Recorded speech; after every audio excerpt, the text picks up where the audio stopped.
Hello, welcome back to Gumardees, and today we're reviewing these 50-cent coins from South Africa.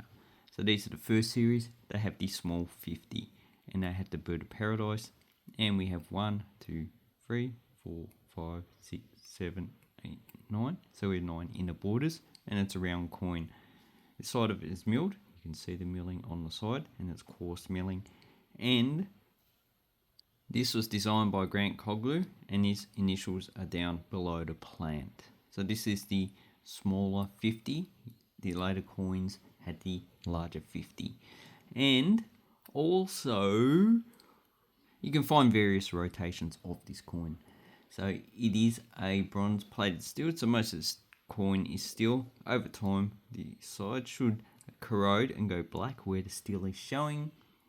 The plating is 85% copper and 15% tin, so that does make it bronze. If it had zinc, it would be a brass coin. Okay, so, and these are quite commonly, they have doubling on the rim. Just means that the die's moved over a bit and adds no extra value unless the total, one side is gone and the other side is just plain. Look up the actual ram strike or broad strike. You can find information. On the other side of the coin, we have the previous coat of arms, and this side is designed by Arthur Sutherland, or probably engraved, because this was designed by someone else. And we have Afrikaans and English as the two languages. And from 1996, they changed the languages, so they introduced indigenous languages. And here we have a cud. So these are the type of areas you're going to look for. Cuds are not too common on these coins, but this is the first one I found, and it is a 1993. So the mintage for that one. But before that, the weight of this coin is 5 grams, the diameter is 22 millimeters, and the thickness is 1.9 grams. So look up those if you're not too sure.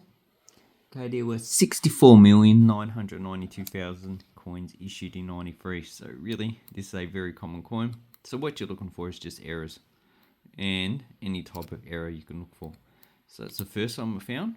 We have a cud.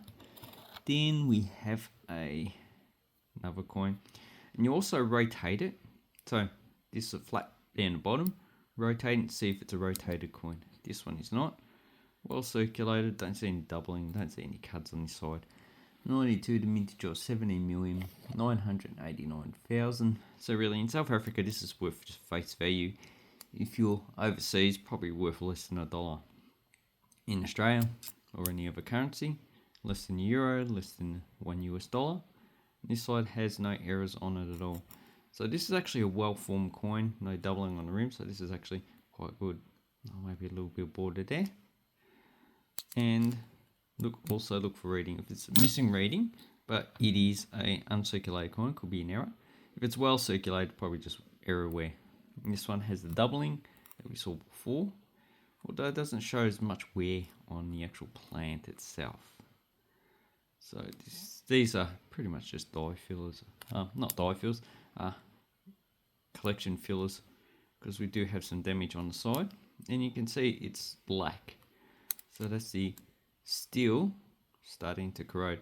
And with this coin, it's just going to corrode. The steel's going to corrode, and the plating is just going to flake off. 1991. So this is the first year of issue for circulation. Though the first mintage is 1990, but they were only issued in sets. 91 at a mintage of 23,988,000 and change. So a common coin. And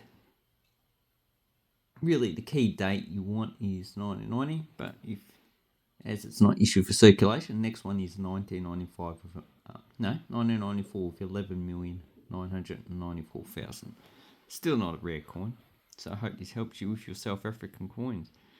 No, I didn't go through the coat of arms, maybe on the next one I will, but this is common coin you should be able to get in your change in South Africa.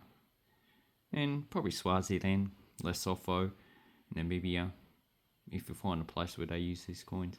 Anyway, thank you very much. Have an awesome coin and banknote collecting time, and take care.